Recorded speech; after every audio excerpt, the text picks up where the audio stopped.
She literally witnesses her mom become this malevolent rocket-shooting cape. Well, hello and welcome back to You and Idol Precure, episode 14. And, you know, they've been surprising me with what episodes they've been going, like, hard on. Like, we had the Metadon episode, and they did such a phenomenal job with it, and it kind of had me a little bit more surprised, since I knew it was going to be special to a degree because we're introducing new character, but it went, like, it was more impressive than the power-up episode. And again, we have this episode, which is such a treat. It's such a good episode. We are celebrating Mother's Day, which I think is, like, the timing annually for that fits perfectly for this narrative because we knew that Kokoro had a single mom. And we didn't know when the series would want to address that. I kind of was hoping sooner than later, and I got my wish. But also, it gives me so much respect for Kokoro. A little bit. Let me get into that. Kokoro wakes up and immediately knows that's Mother's Day, and she's excited. She has this plan, and she understands, like, she's a kid, despite being, like, you know, young, that appreciates her mother and understands that her mother is doing so much despite being a single mom. But after coming down to talk to her mother, we find out that her mother has work on a Sunday, which is so unfortunate. This woman is bending over backwards for this family, and they're making her work on Mother's Day? Not the workforce. Not the workforce being the true villain of this episode. But her also, like, important note, her mom made her breakfast, which is so sweet. And it's, like, got this whole arrangement going on. She's got tea and juice. Like, let's be for real. This mom's doing a lot. Now, where I'm going to say that Kokoro was almost good, I see you girls shopping on the day of for your mom. Us real ones shopped a week ahead of time. We were prepared. We locked in. I got my mother. As just to let you people know, Mother's Day is tomorrow. As of this recording, I'm doing it the night before. I got my mother some fancy rosé, a couple of candles, and chocolate-covered strawberries. I went hard for my mother. Kokoro doing it the day of. Jokes aside, it is sweet to see her go through the town and trying to pick out the perfect gift for her mom, and her ultimately land on a cute little red carnation. And then we get into the crux of this episode, which is she receives a card alongside the carnation to write something to her mom for the special day, but she can't figure out what she's going to say. In the meantime, our gang is preparing for some kind of party, and for people who, like, you know, kind of follow the meta of what's going on around the show, I mean, I saw the Kamikita twins post the new official art for Miss Kokoro Kyun, wishing her a happy birthday, so I was like, oh, I know that the 11th is now Kokoro's birthday, as well as the fact that, like, there's a big frenzy regarding her birthday merch as well. So, I clocked it immediately that they were doing the birthday thing, because I was like, isn't it Kokoro's birthday? And they seem to be partying it up, and it doesn't seem they're doing, like, a Mother's Day party thing. It's also a cute episode for Tanaka, because he's stoic and, like, kind of whatever for most part, but he has a couple of, like, a little endearing, cute moments, which I appreciate, because, again, I feel like his character just functions very utilitarian, and sometimes just kind of feels a little out of place compared to the chaotic crew, but I like that they're working on making him, like, mesh with the team. Like, he acts as a nice sort of foil to the group, but also is a part of the show. He doesn't feel like he's coming out of the wrong anime. Nonetheless, while trying to hide the birthday madness, they have a conversation with Kokoro where she's trying to figure out what she's going to say to her mother.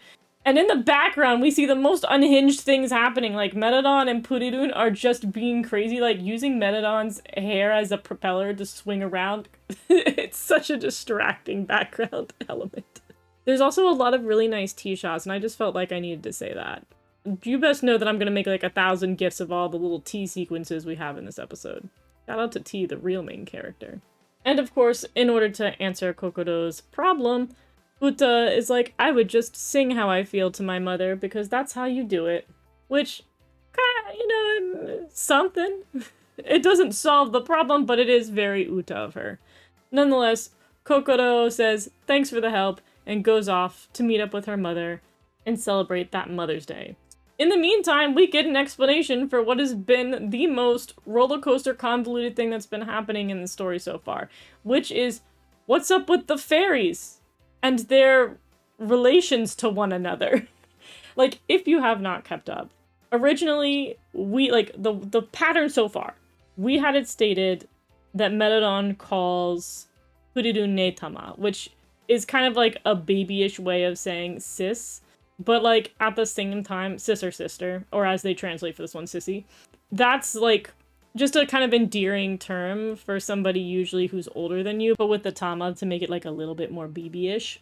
Little baby speak going on there. So I took that as, like, it's just an endearing way that she refers to her, because it doesn't necessarily mean that they're blood related.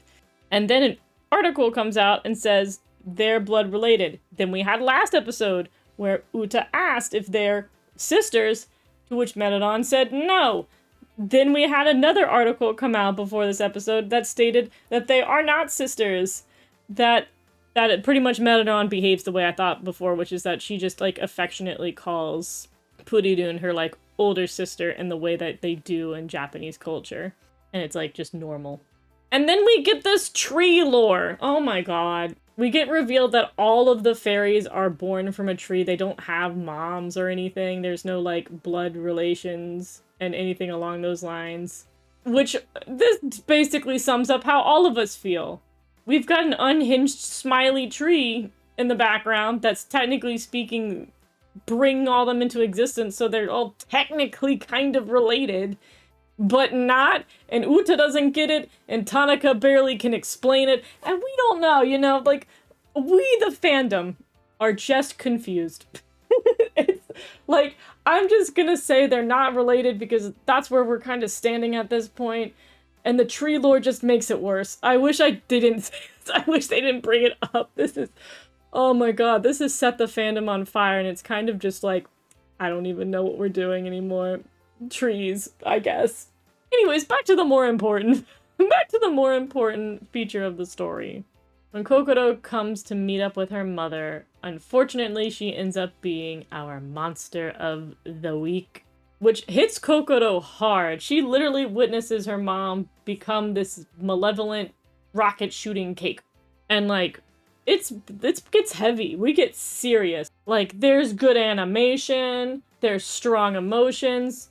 Kokoro is, like, this close from crashing out, but she's holding it together to save her mother.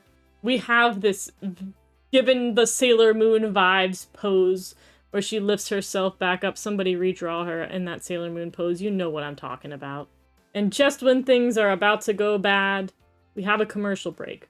And once we get back from the commercial break, we have a shield that works. Let's go. 1 point for Wink. We have a working shield.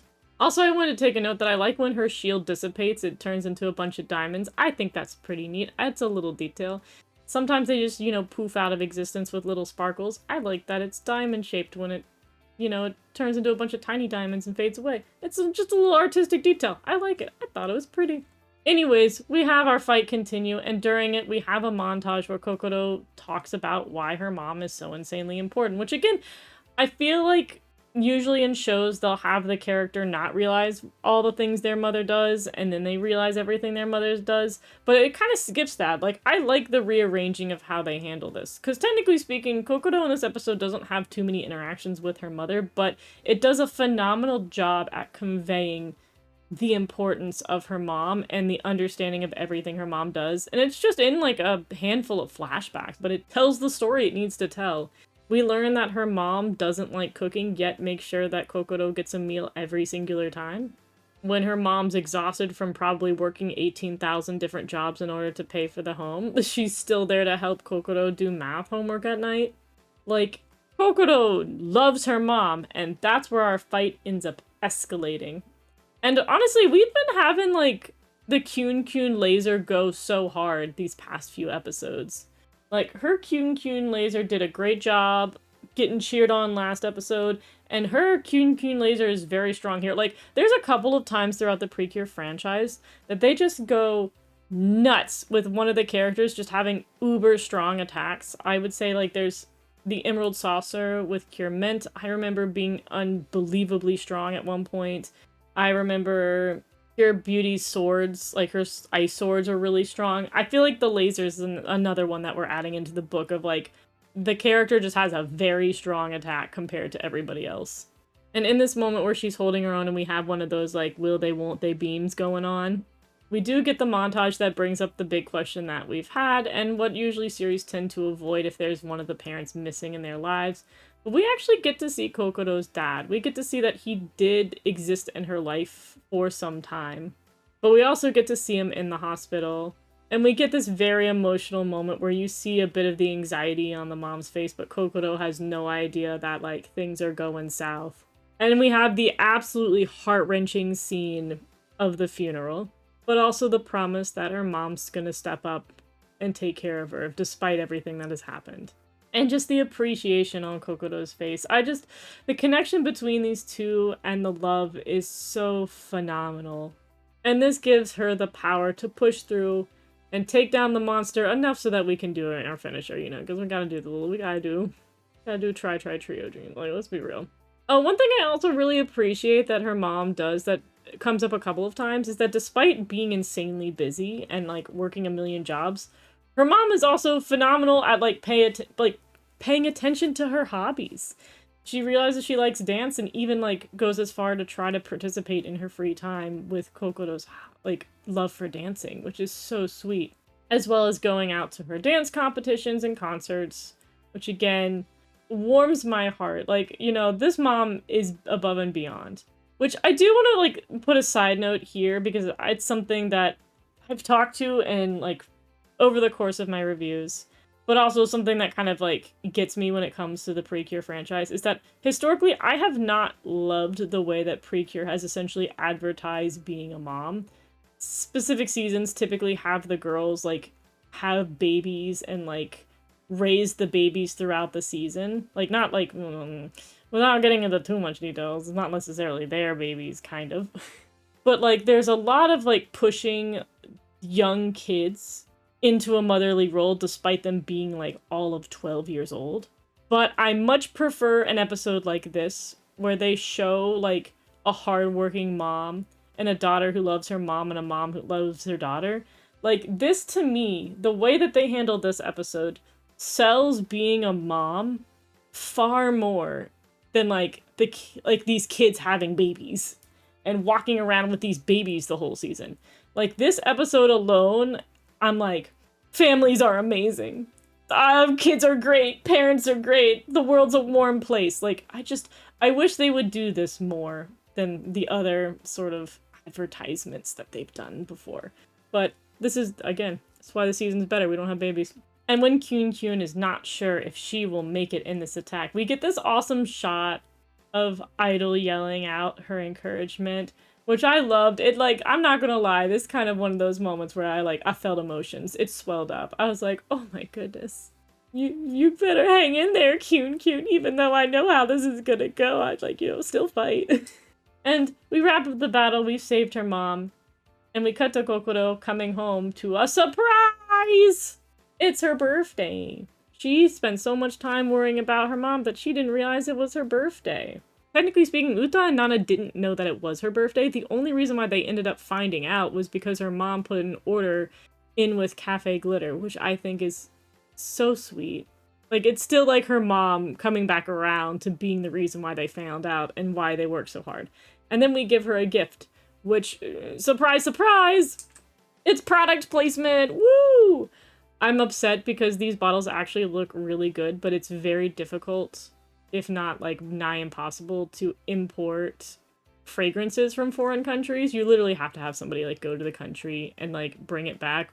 Or in some cases, if you'll get stopped at customs and they'll, like, make you pour it out. Like, you have to come out with an empty bottle, which, mind you, I don't have a sense of smell, so the perfume means nothing to me. I just want these pretty bottles.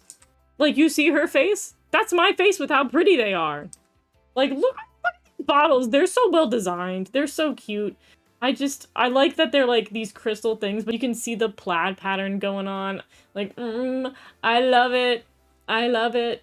I also, again, back to the hobby thing, her mom rolls up and she's like, happy birthday, here's a CD of your favorite group, which is so ironic, because she's like, obviously she's very grateful and like, tee hee hee, that's us, but like, I would love to imagine they're like, oh man, yeah, it's so difficult for me to get my hands on a CD like this. Not that we didn't see her episodes ago literally use the CD with the broadcast club.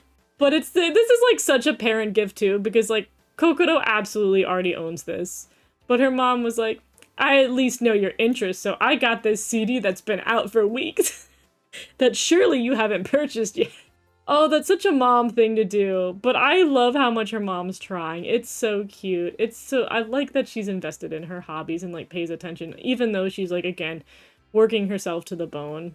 They have such a cute family situation. It's so adorable. It's such a sweet episode. And we get one last shot of the OG family and just kind of the promise, as well as like, the typical, your dad isn't here, but his soul is with us and he's watching over it. And I cried. I'm not gonna lie, I cried. And then I cried again because look how happy she is. Let's go. Kokoro deserves the world. Like, this is just like her being the best daughter with the best mom the whole episode. It's such a good, a heartwarmer one. Perfect for Mother's Day. It was such a good episode. And they managed to do both a birthday episode and a Mother's Day episode in one without it feeling particularly intrusive. It's good. It was a good time. And we have like a little nod to where the next episode's supposed to go, where all of these emotions are reminding Metadon about how much she appreciates everything Pudadun has done for her and how much of an inspiration she is. So there's that. And then we get this cute little shot of everybody together. And then, of course, Pudadun and Metadon spent, like, these two have been here the whole time pretending to be dolls. It's so cute. And I like that she put the CD, like, she's holding the CD in the photo. Like, this episode made me tear up. Absolutely adore this episode. So solid. I hope the writing continues to be this good. Like every Kokoro episode thus far has been so good, where I'm like constantly like, this was so good. Man, I hope they don't run out of plot for her. But I think the writers, I think everyone loves Kyun. She's such a fan favorite, and her episodes hit so hard. Like, can't wait to see the future, especially now that the next bout of episodes looks like we're heading into some additional stuff coming along. So until we get to that point, I will see you next time. Bye bye!